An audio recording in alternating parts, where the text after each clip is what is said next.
Hola, hola, hola, hola. A ver, ¿cómo van llegando ya esta tarde? Hola, hola, hola, hola, hola. ¿Cuántos de ustedes estuvieron con nosotros en el live de esta mañana de Miguel contigo? Si van nuevos en la tarde, pues bienvenidos. Ya vieron de qué se trata este live. Por supuesto, de algo que atañe muchísimo o de cuenta propia o a familiares nuestros que están en Estados Unidos y que pues importa, interesa el tema de asilo y se han quedado pendientes y si los llama una corte y si van a la primera cita y si todas esas cosas, pues es importante, repito, que por interés directo de ustedes o por un familiar de ustedes estar interesado o afectado por el tema migratorio en los Estados Unidos y particularmente hoy con el subtema o el tema específico de una convocatoria, una citación a la Corte, pues ustedes van a ser extremadamente importantes, dando la mejor recomendación, que para eso voy a tener de nuevo el honor, como todos los lunes a las 5 de la tarde, de entrar en contacto con el director de la oficina Montano Miranda Law, mi abogado y mi amigo Javier Montaño, a quien voy a invitar de inmediato aquí, invitar a unirse, ¡pum! Aquí está, ya lo invité, vamos a esperar entonces a ver que se una. ¿Cómo les va? Un fuerte saludo a todos ustedes. Sé que hay muchas noticias por las cuales en estos contactos que yo hago a través de distintas plataformas digitales siempre están pendientes. Hoy estamos esperando reacciones mucho más claras y directas de la oposición democrática venezolana después que publicaron el dispositivo de inhabilitación de María Corina Machado, ¿no? Repito, estamos a la espera para este live de todos los lunes a las 5 de la tarde de la conexión con mi amigo y el director de Montano Miranda Law, Javier Montaño, para que podamos entrarle directamente a escudriñar interrogantes de ustedes, interrogantes que yo mismo pueda tener sobre el tema de asilo y la citación a, a una audiencia en corte, a una audiencia en corte. Montano Miranda no puede unirse. ¿Por qué no puede unirse Montano Miranda? ¿Qué fue? Vamos a ver. Lo invito de nuevo, lo invito de nuevo. Yo no sé por qué a veces nos ocurre esto. Lo invito de nuevo. Aquí está, ya está invitado Javier Montaño. Esperemos que de un momento a otro llegue. Hay algunas preguntas. Aquí va llegando ya Javier. Aquí va. Exacto. ¿Cómo estás, Javier? Un fuerte abrazo. Estimado, ¿cómo estás? Muy bien, muy bien. Ya decía yo que por qué no se puede conectar, pero bueno, aquí estamos. ¿Cómo está la No, cosa? muy bien, gracias. Bueno, como siempre, un gran placer verte, mi estimado. Me encantan tus programas, así que bueno, Ah, otra vez, nuevamente un honor que me tengas como no, huésped el día de hoy. yo creo que el tema es muy útil. Sabes que estaba comentando aquí con nuestros seguidores en Instagram que, por cierto, que la próxima semana vamos a intentar hacerlo en conjunto en Instagram y YouTube, porque yo tengo la posibilidad, siempre que esté aquí cerquita del sistema, de poder transmitir en directo. Lo hago todos los días, Ujú. ¿no? En la transmisión en directo, tanto en YouTube como en Instagram. Y yo creo que ahí podemos llegar incluso a cada vez mayor número de personas. Yo le decía a nuestros seguidores aquí en Instagram que bien porque sea el caso propio o porque tengan algún familiar o amigo al que le interese el tema asilo y particularmente el tema de una citación de una corte, pues estar muy pendientes tomando nota de todos los datos que vamos a desarrollar aquí va a terminar siendo de mucha utilidad y de mucha utilidad no solamente profesional en cuanto a conocimiento del tema, sino también estar más claro es ahorrar dinero, mejor dicho, es darle el uso más eficiente a los dineros, a los ahorros que se tengan, que todas estas cosas son siempre, digamos, un presupuesto importante. Mira, Javier, antes que nada, ustedes saben que allí en Montano Miranda, una de las personas más importantes se llama Olguita. No sabía que había estado homenajeada. Olguita es venezolana, además, ¿no? Pero es Sí, una autoridad tremenda ahí en Montano Miranda. Usted no sabe lo que es sí, Olguita ahí. sí, la Y verdad entonces es, vi que fue sí. homenajeada. Y bueno, número uno, estamos muy contentos de que le hayan dado un reconocimiento. Olguita ha sido la columna vertebral de esta oficina. Ella me dice jefe, pero en realidad la que manda en la oficina es ella. Entonces, yo estoy de verdad que yo creo que estoy más feliz que ella que le hayan dado este reconocimiento. Otra vez, muchísimas gracias a las personas que le entregaron este reconocimiento y no solamente a ellos, sino que a todas las personas que nos han mostrado de verdad que eh, ha sido increíble la cantidad de felicitaciones, flores, regalos. O sea, la verdad fue algo extraordinario y sinceramente a mí cuando me dan reconocimientos me da gusto, pero en ese en especial me dio mucho más gusto a manera personal que la hayan reconocido a ella que a mí. Bueno, pues me le das un gran abrazo, Olguita. De tu Bueno, mira, parte. entremos en materia, Javier. Tú sabes que el temario tiene que ver con la citación a corte con el tema del asilo, ¿no? Lo primero que te quiero preguntar es, cuando ya estamos hablando de una citación a corte, es porque fue negado el asilo. Correcto. Correcto. Bueno, hay varias cosas que pueden accionar el inicio del proceso de remoción, ¿no? Muchas veces cuando entras a los Estados Unidos por la frontera, o por ejemplo, a lo mejor tienes un estatus migratorio y cometiste o te acusaron de algún récord criminal, o por ejemplo, eres residente y tienes algún.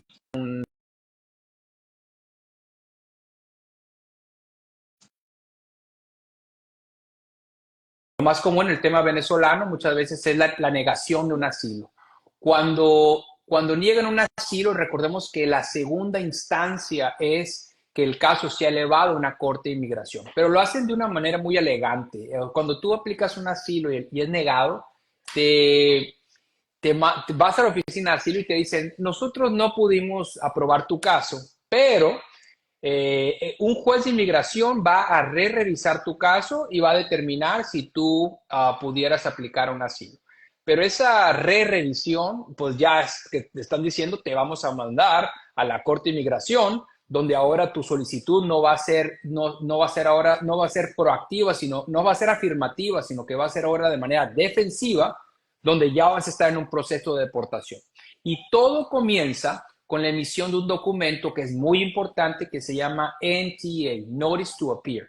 El Notice to Appear es el documento donde el gobierno de los Estados Unidos está diciendo, juez de inmigración, tengo este caso y necesito que revise si esta persona es deportable o no. Y todo comienza con este NTA. Y es un documento que muchas veces la gente no guarda, que eso es bien importante. Muchas veces esos documentos se los dan a la persona cuando va a tomar la decisión de la oficina de asilo y no los guarda. Entonces, por favor, la recomendación número uno es guardar todos los documentos que tengan que ver no solamente con el proceso de deportación, sino cualquier documento que tenga el nombre del Departamento de Inmigración. Ok, pero explícame un poquito más porque parece ser muy importante el documento este, ¿no? ¿En qué momento alguien que decide tramitar el asilo recibe ese documento? Cuando el caso es negado. Cuando el caso es negado. Sí. Cuando le avisan que no. Sí, cuando te avisan que no, otra vez, de una manera muy diplomática, te dicen, by the way, o sea, por cierto, el caso que ahora va a ser referido por el juez, lo estamos mandando con este juez y aquí estamos poniendo los puntos por los que nosotros pensamos que tú eres deportable. Pero otra vez, lo dicen de una manera muy sutil. La gente muchas veces va y dice, bueno, es que me van a revisar mi caso. Sí, te lo va a revisar un juez de inmigración donde te quiere deportar. Pero ese documento viene después de una negación de una corte de inmigración, de una aplicación de asilo. Regularmente te avisan que, UCIS te dice, bueno, nosotros no pudimos aprobar y entonces vamos a elevar al juez como tú acabas de contar. Entre ese momento en que recibes la comunicación de que UCIS no te aprobó el asilo y que te eleva a corte y la citación a la corte, ¿cuánto tiempo pasa aproximadamente? ¿Cuál es el promedio? Bueno, el promedio actualmente yo te dijera que es un año aproximadamente. Tarda bastante. Hay casos, de hecho, que se tardan mucho más, pero generalmente es dentro del año. Dentro del año tú recibes una notificación para ahora ya presentarte en la Corte de Inmigración. Sí. Bueno, eso es bueno y es malo, ¿no? Digo, la parte mala es que se retarda todo mucho más si tú tienes un buen asilo, ¿no? Correcto. Pero la parte buena es que como que lo puedes preparar mejor, ¿no? El evento de comparecer ante el juez, me parece a mí. Sí, y no solamente eso, te da también la oportunidad de buscar a un abogado en ese tiempo que se ajuste a no solamente a tus posibilidades económicas, sino también a tu estrategia para defender tu caso, ¿no? Eso es muy importante. Yo siempre les digo a mis clientes, después de que me vean a mí, que obtengan otros consejos legales, porque muchas veces debe de haber un clic, o sea, debe haber una conexión, un embonaje entre el cliente y el abogado. Muchas veces mi estrategia a lo mejor no cae bien a lo que el cliente quiere escuchar y está bien. O muchas veces lo que el cliente quiere hacer, yo pienso que es una tontería y pienso que va a acabar en una orden de deportación. O sea, por ejemplo, es muy común que una persona venga a la oficina, bueno, no común, pero ha pasado, donde quiere continuar con un asilo que ha sido sometido con bases fraudulentas. Yo no lo voy a seguir.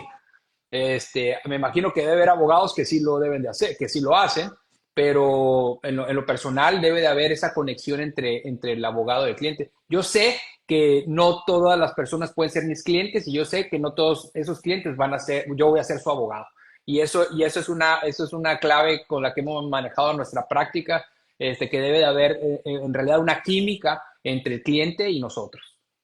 ¿Cuál es el proceso, lo primero que debo hacer para prepararme para asistir a esa citación que llegó de la corte, Javier? Lo primero es estar seguros de la fecha cuando te tienes que presentar. Eso es bien importante. Muchas veces, lamentablemente, los tiempos cuando que te tienes que presentar, o sea, la fecha de la audiencia cambia. Entonces es muy importante estarla monitoreando para estar seguros de que no vas a faltar esa cita, porque ¿qué es lo que sucede si no vas? Si no vas, te deportan en ausencia. Entonces, es lo primero, es verificar la fecha. ¿Cómo puedes verificar la fecha? Hay un número que es el 1-800-898-7180, o también si te vas a internet y pones EOIR, ahí puedes encontrar una sección donde puedes ver con tu número de alien, con tu número extranjero, cuándo es que tienes tu cita. Eso es lo primero. Lo segundo es no estresarte. O sea, que te manden a la Corte de Inmigración obviamente no es nada grato, pero tampoco significa que va a ser un absoluto categórico que te van a deportar, para nada. Eso es lo que significa es de que vas a tener la oportunidad de presentar tu caso nuevamente. Y lo tercero es contratar a un abogado donde exista una química entre tu persona y él o ella. Eso te quería preguntar. Ya cuando te cita una corte para revisar tu caso de asilo, tienes que ir representado con un abogado. Sí, eventualmente, a la primera cita, generalmente el juez te puede dar la oportunidad de presentarte en una siguiente ocasión para darte la oportunidad de que contrates un abogado. Pero va a llegar un punto donde el juez te va a decir, no podemos continuar porque llega un punto que es muy técnico. Y de hecho es una tontería tratar de representarte solo, porque estamos hablando de términos jurídicos que no solamente difíciles de entender, sino términos que están cambiando constantemente. Entonces, definitivamente necesitas un abogado de inmigración. Y qué bueno que haces esta pregunta, porque mucha gente dice, bueno, es que yo soy abogado en México, yo soy abogado en Venezuela, yo soy abogado en Colombia. No tiene nada que ver. Lamentablemente, el que tengas tú una práctica legal en otro país difícilmente te va a servir para poder defender tu caso en las Cortes de Inmigración de Estados Unidos, porque como lo hemos mencionado anteriormente, no se basan ni en la lógica ni en el sentido común, se basan en lo que es. Y lo que menos quieres es desesperar a un juez o a un fiscal tratando de convencerlos de un punto que es absurdo bajo los ojos de un jurista. ¿Qué documentos, además de que es el documento que mencionabas hace rato, se expide o se recibe justo cuando te anuncian que UCIS no te aprobó el asilo? Es importante tener recopilado para llevarlo para la primera cita. Bueno, generalmente yo recomiendo solicitar todo el expediente de inmigración, que eso es muy importante. Yo quiero tener toda la información que tiene el Departamento de Inmigración en mi contra. Eso es muy importante. Cuando Una de las cosas que también te entregan junto con el Notice to Appear, con la notificación para presentarte en la Corte de Inmigración, también es una lista de abogados pro bono. O sea, pro bono no son gratis generalmente, son abogados que van a cobrar, pero un poco menos, y asociaciones que a lo mejor te pueden representar en tu caso. No significa que ellos tomen todos los casos, o sea, no significa que van a tomar tu caso. Generalmente, y por el exceso de aplicantes, muchos son muy selectivos en los casos que van a recibir, pero eso es una de las cosas que también te proporcionan. Y también yo creo que es bien importante también llevar una identificación, llevar un pasaporte, porque muchas veces para entrar a la corte te piden una identificación para entrar, y lamentablemente si vas con la pura citación, hay veces que hay gente que tiene problemas para entrar a la corte, porque yo como sé, o el oficial cómo va a saber que la persona que está en la notificación eres tú. Ok, está bien. La identificación. Pero, a ver, yo me imagino, porque la verdad que no tengo la menor idea de cómo es eso, ¿no? Primero, el asilo no es mi caso, pero si me citan en una corte, yo me imaginaría preparando un carpetero con todas las pruebas que Evidencia. tendría sobre mi situación, sobre la amenaza personal que recibí por motivos políticos, religiosos, lo que hemos hablado en otras Es, conversaciones, que quizás es importante siempre reiterarlo. En la primera cita yo debo llevar todo eso. no, en la primera cita no es necesario llevar todo eso, porque esas evidencias se pueden introducir después. La primera cita se le conoce como Master Hearing, y es una audiencia preliminar donde lo que estás haciendo es que, número uno, estás presentándote en la Corte de Inmigración, estás personalmente. Número dos, estás confirmando tu dirección, que ese es un punto muy importante que ahorita me gustaría subrayar. Y tercero, le estás diciendo al juez de inmigración el beneficio migratorio que vas a solicitar. Muchas veces es el asilo, muchas veces es que tienes un TPS pendiente, a lo mejor es un ajuste cubano, pero en esa presentación inicial o preliminar no necesitas llevar todas las evidencias que vas a presentar para la audiencia final de tu caso, donde pues pudieras presentar, como tú bien lo mencionas, la causa por la que tú estás solicitando el asilo, o sea, las evidencias de esa persecución por raza, religión, nacionalidad, etcétera, y también testigos. Entonces, no es necesario que lleves nada de eso a la primera audiencia, porque de hecho tenemos que tomar en cuenta que esas audiencias son muy rápidas. Los master hearings muchas veces duran 5 minutos. Te tardas más en que toque tu turno a que realmente hagas la presentación, porque los Y jueces una, lo que y quieren. una pregunta, Javier. En esta primera cita te hacen saber la razón por la cual UCIS no aprobó tu caso de asilo. No, eso te lo entregan al momento en que te niegan el asilo. O sea, cuando el Departamento de Inmigración está revisando un asilo, te dice vas a recibir notificación de nosotros, y cuando es negativo, generalmente te citan a la misma oficina de asilo, donde vas a tener una entrevista muy rápida, donde te van a decir, te estamos negando tu asilo, bueno, no te podemos aprobar tu asilo, como te había mencionado. Tienes Sí. una cita aquí con el juez de inmigración que va a revisar tu caso, y te la estamos negando por esta situación. Generalmente las razones son muy vagas. Generalmente es de que no pudiste demostrar persecución. O puede ser que hubo testimonios que se contradijeron durante el proceso de revisión. Eh, pero son muy vagos, no te dicen específicamente porque dijiste este nombre en esta sección y mencionaste otro en la otra. No lo hacen de esa manera.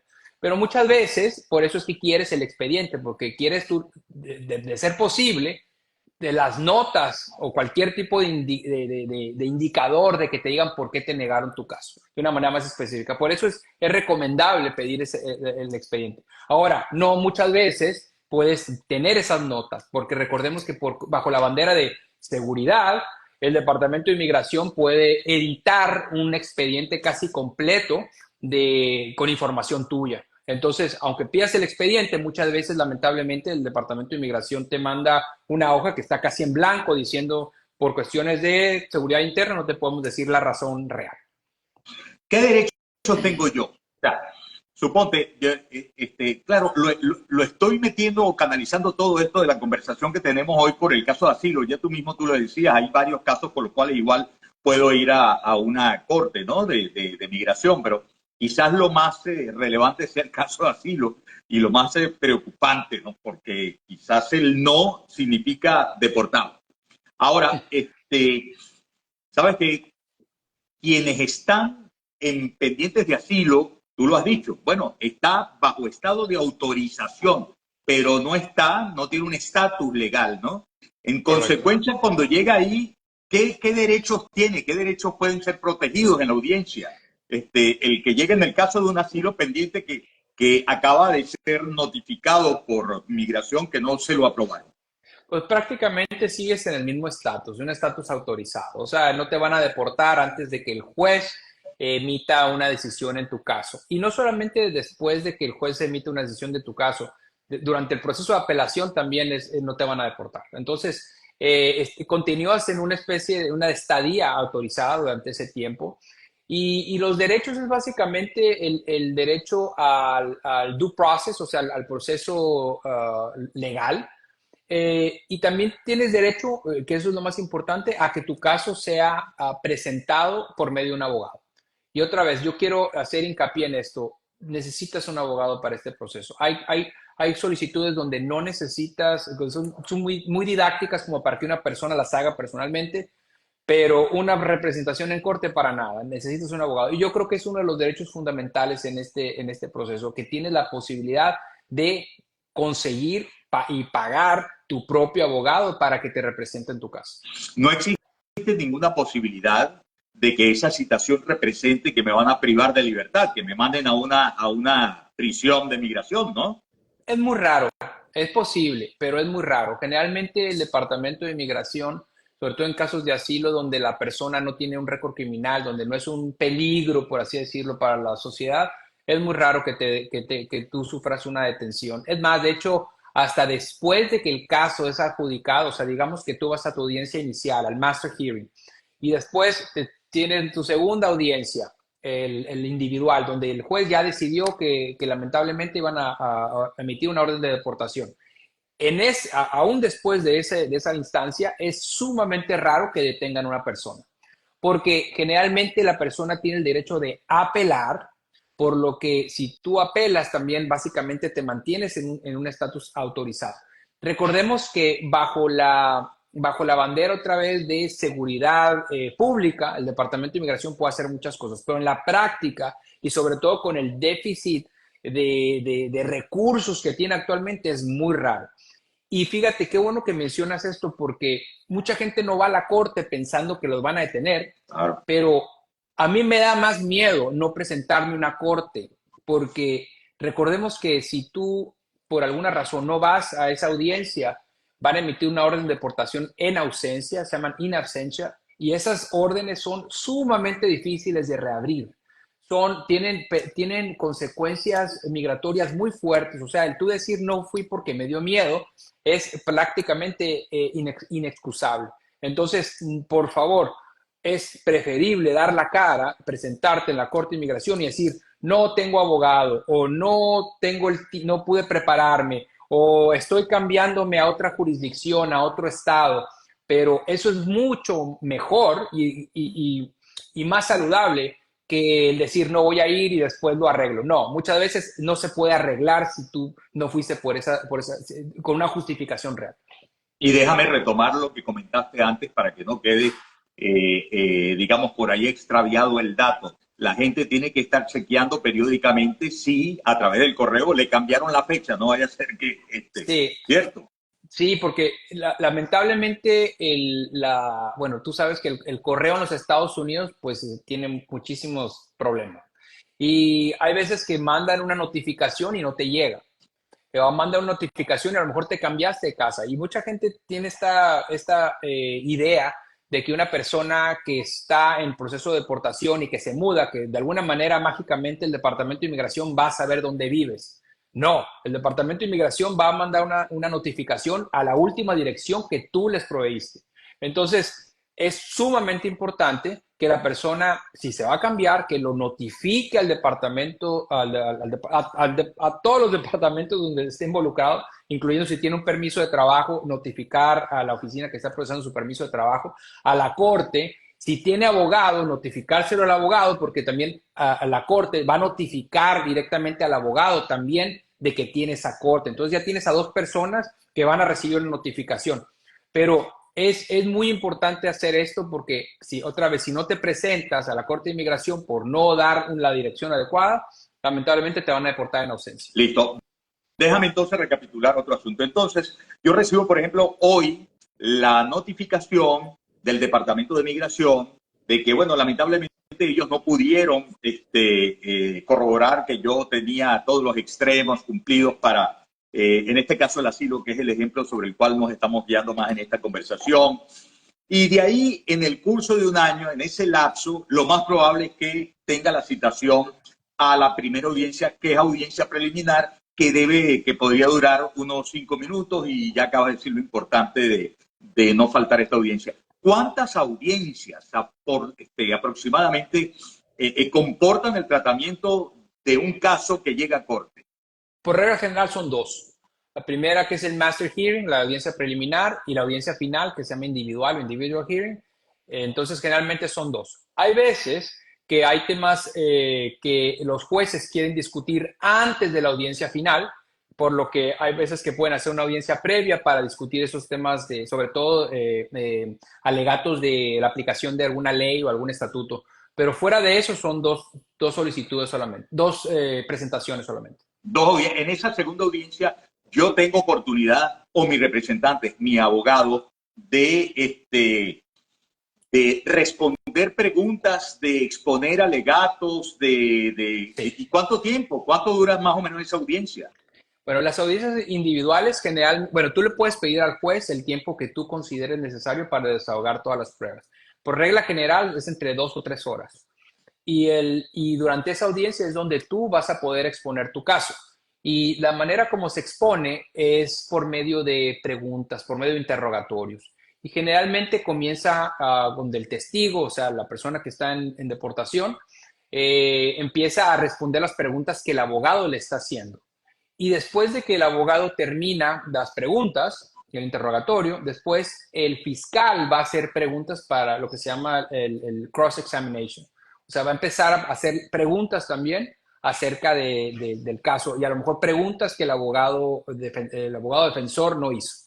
Durante esta etapa también el juez puede interrumpir ya sea a mi solicitud de preguntas o a la solicitud de preguntas del fiscal y para a lo mejor para aclarar algún punto. Pero hay veces que los jueces prácticamente hacen las veces de abogado defensor y del fiscal y empieza a hacer preguntas para hacer una determinación.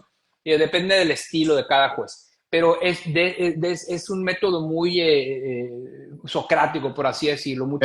Son preguntas. Pero Javier, ¿qué tipo de preguntas son? Bueno, generalmente son preguntas que deben de ser muy concisas y directas, ¿no? Es cómo, cuándo, dónde y por qué. Es cómo pasó esto, cuándo, por qué y quién lo hizo. Y ese es el tipo de preguntas que los jueces generalmente quieren que tú hagas. De hecho, el procedimiento para hacer esas preguntas es muy específico. No puedes hacer preguntas muy vagas. Tienen que ser preguntas de acuerdo a los códigos los fiscales tienen un poquito más de flexibilidad a la hora de hacer preguntas, a la hora de hacer el cross-examination. Pero el juez sí, pues el juez puede preguntar de cualquier manera. Te quiero hacer esta aclaración porque muchas veces el problema que nosotros vemos es de que la gente al contestar es muy barroca, muy verboso, empiezan otra vez con lo que hemos mencionado anteriormente, el maldito usurpador y todo. No, los jueces generalmente quieren respuestas concisas y es el trabajo del abogado también preparar al cliente para que responda de acuerdo a lo que el juez necesita escuchar. Tenemos que tomar en cuenta que a final de cuentas quien toma una decisión es una persona, es un ser humano, no es un robot. Entonces es una persona que va a ver cómo respondes, va a ver a lo mejor, muchas veces piensan que si eres muy verboso, que a lo mejor estás tratando de ocultar algo. Entonces, la preparación del abogado es sumamente importante. Y al final, el juez te da la oportunidad de hacer una observación, un statement para cerrar tu caso. Entonces, ahí ¿lo hace el abogado o lo hace en este caso el indiciado? Bueno, a lo último, tú puedes predecirle al testigo, o sea, a la persona que está siendo examinada, tú le puedes decir, hay algo que tú quieras añadir a las preguntas que te estoy haciendo. Y ahí sí se puede expandir en lo que quiera decirle al juez. Pero generalmente esa es la única pregunta donde yo creo que puede ser un poco más amplio el testigo. Pero al final, el abogado puede hacer un alegato, puede decir, bueno, nosotros consideramos que esta persona califica por una persecución, por raza, religión, etcétera. El fiscal también tiene la oportunidad de hacer eso. Y a final de cuentas, el juez muchas veces se toma un tiempo en emitir una decisión. O sea, muchas veces es muy común que diga, voy a emitir una decisión por escrito, o sea, que se acaba la audiencia y tú te vas y te llega una decisión en 30 días. O muchas veces ahí mismo te dice, necesito un tiempo para tomar una decisión y hace un receso generalmente de una media hora, vuelve y la decisión la lee. Y ¿Posibilidades de apelación existen para cuando el juez decide? Por ejemplo, yo no estoy de acuerdo con lo que decidió el juez. Hasta ahí llegó, ya listo, me deportan, o hay no, jerarquías de apelación. Correcto. Hay instancias superiores donde tú puedes apelar. La que le sigue directamente es en la Junta de Apelaciones, Board of Immigration Appeals. Tienes 30 días para avisarle a ese organismo que tienes la idea de apelar. O sea, en pocas palabras, durante los 30 días siguientes a la decisión, tú tienes que avisarles que tienes la intención de apelar. Después te van a enviar un documento donde están diciendo, dijiste que querías apelar, ¿qué es lo que quieres apelar? Y durante ese tiempo tú puedes emitir un escrito, todo es por escrito. Bueno, puedes pedir que sea oral también, pero generalmente es por escrito, donde tú expones las razones por las que o se aplicó mal la ley, o sea, donde tú dices que el juez utilizó un estatuto erróneo quizás, o a lo mejor porque abusó de su discreción, o sea, que se extendió o a lo mejor hizo una especulación de más, ¿no? Y es donde tú tienes la oportunidad de presentarle al board, que así se conoce, al board, pues de que el juez se equivocó. Si el board considera que el juez tenía la razón, generalmente dice tu apelación ha sido desechada y por ende tienes una orden de deportación. Si el board dice, creo que tienes la razón, el juez se extralimitó o lo que sea, devuelve el caso generalmente a la Corte de Inmigración para tocar esos puntos donde consideran que el juez no aplicó bien la ley. Ajá, pero si el board de apelación dice que el juez tenía la razón y entonces se emite una orden de deportación, ¿también se puede pelear esa orden de deportación? Hay maneras, sí, recordemos que cada que vas para arriba, vas apelando, la batalla, la cuesta se va inclinando, ¿no? Y hay maneras de solicitar peticiones ante cortes federales. O sea, está esa posibilidad también. De hecho, se pueden hacer antes, casi paralelo a la decisión del board. Pero la verdad es de que ahí es donde tú tienes que dar una aseveración muy honesta, porque otra vez, uno no puede apelar solamente por apelar. Uno debe de apelar cuando realmente tiene un recurso para hacerlo. Porque recordemos que a partir de que el board emite una decisión, a partir de ese momento ya eres deportable. Si tú vas a la Corte Federal, aún así eres deportable en ese momento. Entonces, muchas veces, sobre todo cuando el caso es negado por discreción, es muy difícil apelar la discreción. Casi imposible, te dijera, que es apelar la discreción. O sea, cuando el juez determinó, por ejemplo, de que hizo una aseveración de que no tienes, no sé, yo pienso que, por ejemplo, que no fuiste honesto con tu testimonio. Es muy difícil refutar eso, porque es una aseveración que el juez vio, determinó, y es muy difícil que el board diga, yo no estuve ahí, pero sí creo que tienes la razón. O sea, uno siempre debe de balancear si realmente lo que le conviene a la persona es hacer una apelación, sobre todo a nivel federal. Pero para el caso específicamente venezolano, recordemos que el TPS protege de una deportación independientemente que una persona tenga una orden de deportación. En pocas palabras, si tú vas a la Corte de Inmigración y te niegan tu caso, no te van a deportar porque tienes el TPS válido. Si tú quieres apelar y te niegan el caso, lo mismo, no te pueden deportar porque tienes un TPS válido. En pocas palabras, una persona que tiene una orden de deportación de hace 20 años y tiene TPS venezolano o de donde sea, no va a ser deportado. Ok, pero el TPS debería haber sido solicitado antes de que haya fallado en la corte. O después. O sea, digamos que si tú una persona, digamos que un venezolano, por ejemplo, tiene una orden de deportación del 2017, pero se quedó en los Estados Unidos y calificaba al TPS por los tiempos de presencia física y no tiene récord criminal, puede aplicar al TPS y a esta persona no la van a deportar porque el TPS protege independientemente que tengas una orden de deportación. De hecho, la aplicación de TPS te pregunta si tienes una orden de deportación. O sea, así de poderoso es el TPS. Por eso es que yo hago tanto hincapié en este beneficio, porque te protege casi de todo. La única manera en que no vas a calificar, que te van a deportar, en mi opinión, es o que te salgas del TPS. ¿Y cómo te sales del TPS? Generalmente es por no re-registrarte y la segunda es por un récord criminal. Ya. Una pregunta que creo que nos retrocede un poquito. Y yo sé que nos pasamos un poquito de tiempo, pero es que este tema está por demás interesante. Es como la religión. ¿Qué pasa con aquella persona que de buena fe, quizás confundió este tema que hemos conversado en tantas oportunidades, Javier, de que en el caso del asilo, por ejemplo, yo tengo que demostrar que el riesgo era personal, ¿no?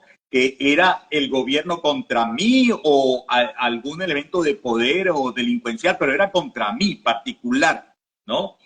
Y pensé que la situación general era la que me daba cabida o posibilidad de solicitar un asilo. No, porque la criminalidad en el país está muy dura y entonces yo pido un asilo porque me voy antes de que me vayan a atracar o que me vayan a matar. Si lo hice de buena fe y me llevan me citan a una corte, ¿cuál es la recomendación que tú das?